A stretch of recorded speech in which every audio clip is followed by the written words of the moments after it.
This is the Big O Show. This is the Big O Show. Hey Marcel, before I start with you, let me crush Emilio Narvaez. He goes, I'm a doctor in Texas. Tua had a seizure on the field. His posture was, decebrate posture, which is why he was in a strange position when he got hit. Sir, he had a concussion. Do you know why, Mr. Doctor? I had a second-degree concussion, and my hands went like this. And they did the same thing, and I couldn't control my hands, like Tua couldn't control his hands. I've gone through a second-degree concussion, Mr. Doctor. So guess what? I have a better degree than you do, because I've experienced it. He didn't have a seizure, sir. He had a concussion. I've had a concussion. Your hands move like you wouldn't be able to. You don't know. You can't control them. They freak you out. So, sir, you're full of shit. Concussion protocol.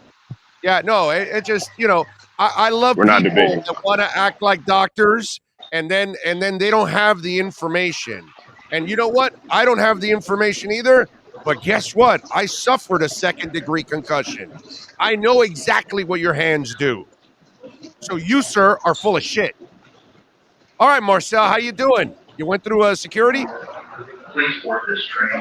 Yeah, walking over to the gate right now. Cincinnati Airport is, for some reason, large. Did not see that coming. I thought it would be like Buffalo or Kansas City size, where you just kind of casually stroll up. But there's at least 3 moving walkways before I even see a gate. So got a little bit of time here. But all right, so long night, man. Trust me, bro. Long night for all of us. Talk to me about last night. Your thoughts on what happened and how would you move forward as the Dolphins? Well, I can start with the second one, how you move forward. That's very easy. Mike McDaniel said they went above and beyond in bringing him back from Sunday. They went above and beyond as far as, evaluations and protocol, yada, yada. Go above and beyond that. Go above and beyond that, and then whatever level you're at, go above and beyond it one more time. Err on the side of caution. Do not play Tua against the Jets. I don't care if he can pat his head and rub his stomach at the same time. The optics are bad. Do not play him against the Jets. It's the Jets. If you can't beat the Jets with your backup quarterback, you have bigger problems.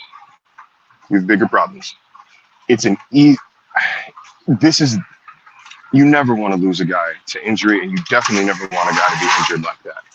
This is the portion of the schedule where you could maybe stomach being without one of your top guys from a purely football standpoint. With the Jets coming up, with the Vikings, with the Lions, all coming up within the next 4 weeks. Steelers on Sunday Night Football in a few weeks. That might be, we'll see if Tua's ready by then or not. But this is a case where you have to show an abundance of caution, to the point where I want Tua, if I'm Mike McDaniel, if I'm the team position, I want Tua mad at me. I want Tua to not want to talk to me for a few days. He's so mad at me because I'm not letting him play. The optics of this are just bad. They're just bad. And while I'm still of the belief that this team would not put him on the field with concussion symptoms, that they wouldn't sweep it under the rug, they wouldn't bury it. It's scary, man. It's scary. And I'm not going to act like I have all the answers. I'm not a doctor. It's been a little frustrating over the past 12 hours or so with people demanding that we demand an explanation or that we ask them why they didn't do X, Y, Z, as if we haven't asked every freaking question under the sun for the past few days. But ultimately, man, no doctor that actually evaluated him is going to say anything about the process to us. They're not going to share that with us. We have to take their word for it right now. We have to take their word for it that they're doing every step possible. And if it comes out that they're lying, then they will be buried accordingly. But we have to take their word for it that they are doing everything in their power to make sure that his health is prioritized. Listen, I was a little surprised that he flew back with the team last night. But again, my degree is in broadcast journalism. It is not in neuroscience.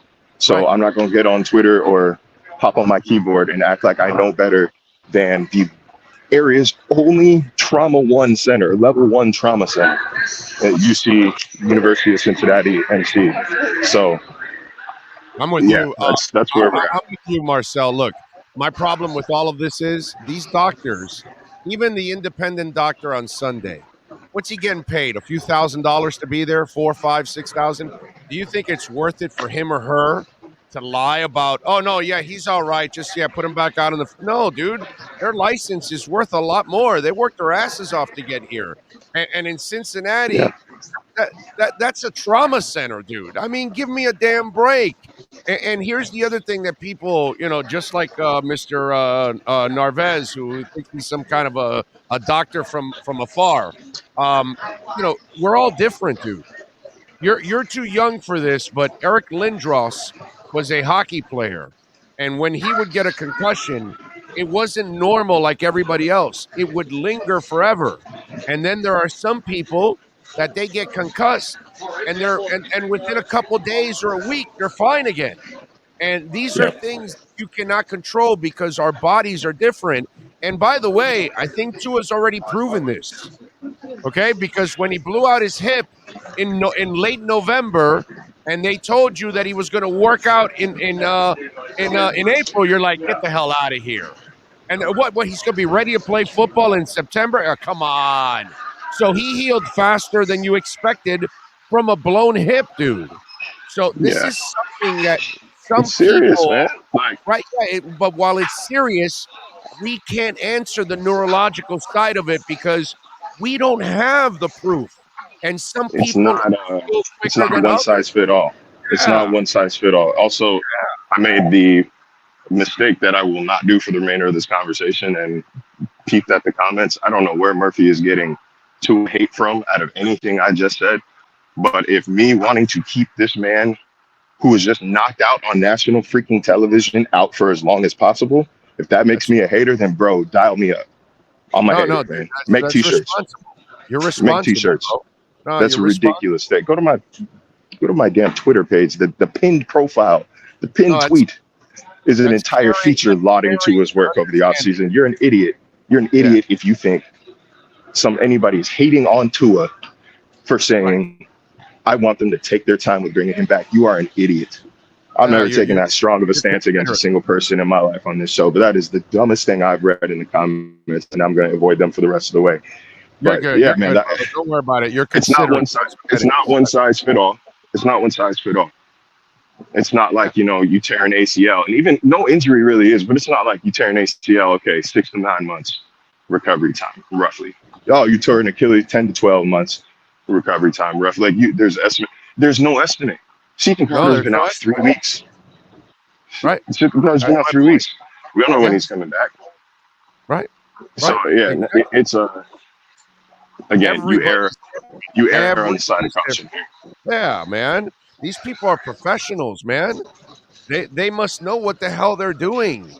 And neurologically, he must have met every standard that they needed, and they said you were all right. And what else are they going to do at that point? They can't do anything else. I don't believe there was any malicious intent, any irresponsibility, or anything like that, that they were trying to hide any information and put Tua back out there. To me, that makes no sense. That's not in Chris Greer's DNA. I don't think that's Mike McDaniel's DNA. I just don't think that the people around him are programmed that way, that they would just discard this person's health and put everything at risk. So to me, it's just about bad luck. And really, in the end, Marcel, Tua has to learn to get rid of the football, dude. That's Yeah, really it was. the He biggest just problem in his life is that. That's how he dislocated the hip. He's got these 300-pound guys chasing him, and dude, get rid of it. And he doesn't. He hangs on, and we've seen it before with him. And last night he had plenty of opportunities to get rid of that ball, and he kept hanging on. And he's got to learn that he cannot afford to take these kind of hits. no, and obviously that was not a. Obviously, the first one, the Milano hit, that was kind of a freak occurrence. That wasn't his fault. Right. last night, there's a little bit of, never say die in his play, but he was just trying to make a play. I can't necessarily fault him for that. I'm not going to lie to you, man. I did not look at. I have no idea what that play looked like downfield. I have no Well, idea what it didn't receivers matter were to me there. I what have it no looked idea like. who was downfield. I have no That idea don't what was matter. developing. I don't know. I didn't look. I didn't look. I'm going to There be has to be a super clock in honest. his head. There has to be a clock in his head. I've held it too long. Get rid of it. And you know what? The next time he's on a podium, I'm going to ask him about this myself because he likes to quote Dan Marino and saying, pick a guy and let it fly. Well, Dan Marino was the best at this. When the play was going to die, he also let it fly. And he was Out of great at bounds. that. And Dan never took hits. And why didn't he ever take hits? Because he said, play's dead. I'm out of here. I'll get you in the next play. And that's what the smart quarterbacks do. And he's got to stop the hero ball, dude. That's the And one thing that he needs to he just was like, he was gunslinging a little bit toward the end of the first half there. yeah. I thought he was surgical on Miami's opening drive. I thought he was Yeah. surgical. Um, should have been it in a touchdown. That's a is a That bad pass drop. he put in between like five dudes. That was Yeah, just and I mean, shoot, the ball right before the interception was about as good of a ball as you're going to see. yeah. Um, Yeah. Got the ball to Edmonds. Well, again, was on target. Should have been caught. But yeah, I mean, he was gunslinging a little bit toward the end of that first half. But I'm gonna more often than not, I'm gonna give Tua the benefit of the doubt when you're trying to sidestep a nose tackle. I'm gonna give him the benefit of the doubt to be able to break free of that. Like it's what he's been doing for the past 2 years. He generally has avoided big hits over the past couple of years because he's able to spin out the pocket. I'm not sure how he got caught there. I think it was a good play. Wrapping him up, being able to wrap him up was a good play. Um, and it's football. I don't know if I can necessarily blame him for how he brought Tua to the ground, and I'm sure he feels awful this morning. And I'm sure that his coaches are telling him, "Look, man, you didn't do anything malicious. You didn't do anything." I thought, I I thought it mean, was excessive. I thought it was Milano's excessive. push. A tackle is one thing. A slam to the ground is another. I And I think think it's a the size and NFL. strength difference there. I think it's a size and strength difference there. Well, but if you It's notice, not like he was trying to slam the guy's head on the ground. I thought Milano's push had more malicious intent yes, than last night's sack. yes. Uh, he really made a football play, and I hate even having to look at it from that perspective. But I didn't see anything dirty about it. I think it's football. It's unfortunate, but it's football, and sometimes that happens. As horrible as it is, um, like I don't think there's anything anybody could have done differently besides, like you said, if he threw it away instead of scramble. But I don't want to live in hindsight land here.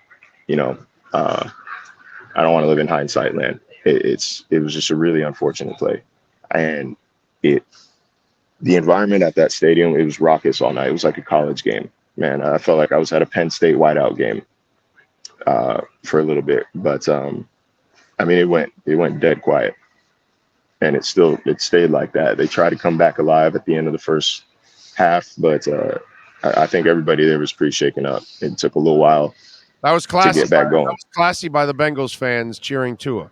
That was classy by them. Yeah, I didn't think the Cincinnati players were classy on some of those hits, but I would go with I would give the Cincinnati Bengals fans props for giving some love to Tua while he was down. I thought that was really really cool. For me, I did have a problem with the tackle. I just thought it was excessive.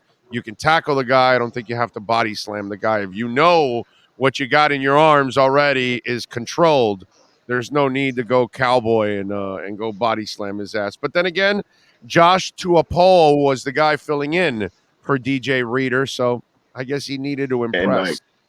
and Huh? also it's a weird balance right now because in order to make, I guess, a more informed opinion on the tackle, like I'm basing this off of what I saw live, and then the one zoomed out replay I've seen. Um, I didn't go back and rewatch that play. I didn't rewatch the replay. Um, I saw the zoomed in slow-mo replay one time and then made an effort not to look at it again. And so it's like kind of a balance between, do I want to really rewatch the tackle to tell if it was dirty or not? Or do I trust my memory enough here? So from my You're gonna have to. I didn't think that there's anything live. I didn't think there was anything wrong. I couldn't even tell that he hit his head from my angle. And, obviously you could see it from the reverse angle, but, like I said, I thought the Milano late push last week had more malicious intent, or was more irresponsible That was what we saw irresponsible last night. Yeah, The outcomes were different, but I thought that Milano's push was more irresponsible. I think, look, the body slamming thing goes on in football all the time. It happens all the time. In fact, a Dolphin player body slammed somebody last week. I forgot which one it was. There's a play where a Dolphin player body slammed a Raven player last week in one of the tackles. And to me, whether it's horse collar or that kind of body slamming, I think those are things that are suspension and fines. You have to send messages that you cannot. It's tackle. You don't need to body slam somebody. It's tackle. You don't need to horse collar somebody. The kind of tackles that are injury type tackles, those are the ones you've got to watch out for. And the one we saw last night and the horse collar are the two that put players in a really difficult position and they could be injured. I think the competition committee should look into that, but that's just me. That's all fair. That's all fair. All right, after you have your 10 vodkas on the plane back to Miami, what are you working on over at ESPN? So folks can check you out. I mean, I think we all kind of know. I think we all kind of know what the story is moving forward.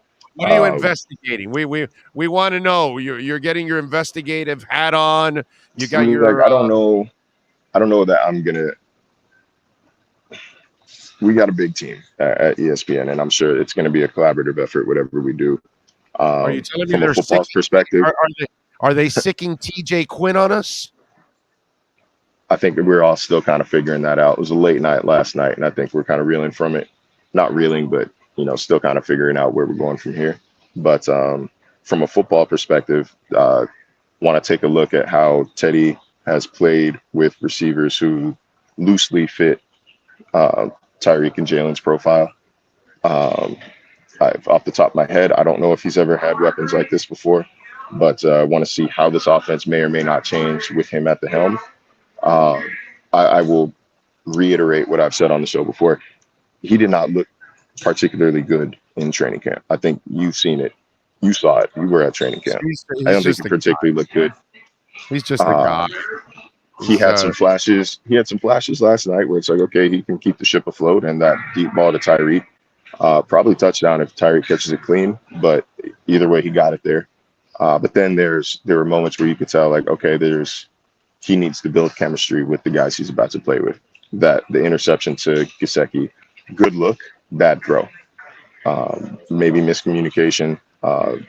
Teddy said he just missed it. I don't know if he's covering for Mike or if he's covering for the fact that they weren't on the same page as far as what route was going to be run. But how the team changes there, and also just to maybe try to end on a positive football note here. Considering they played 90 snaps like 4 days ago, I thought it was a Herculean effort from this defense. Herculean effort from this defense. They didn't necessarily blitz, and they didn't really take advantage. You got a few pressures, but didn't really attack Burrow like maybe they would have if they hadn't just played 90 snaps. But I thought they did a spectacular job for the most part of keeping that offense in front of them. Obviously, T. Higgins got loose for a couple big plays. Jamar Chase had a big one on the little flea flicker trick play. But for the most part, I thought they made Joe Burrow look pretty pedestrian last night. And that's going under the radar because obviously of the events of last night's game. But I do want to make sure that they get their props for that. That was an impressive effort from them. Yeah, no, I'm with you. Jamar Chase wasn't really like burning them left and right, and Burrow didn't have this great game. And they even lost X in that game, which hopefully X in 10 days can get healthy, because hopefully you'll get Byron Jones back, and they're gonna need their corners. I will say this: Mike McDaniel will be tested in a big time way. He's gonna have to get really creative with that offense now to get productivity out of Teddy. I'll tell you that. Yep, I All agree, right. man. All right, Marcel. Have a safe flight back, my brother. We'll Appreciate catch it. up next week. All right. Yes, sir. Y'all be easy, man. You got it. There you go. Marcel, Louis-Jacques. Remember, folks, you can go to myedgedrink.com and get the finest energy drink on the planet. You're going to love it, baby. myedgedrink.com. Use our code Big O. You will get 10% off myedgedrink.com.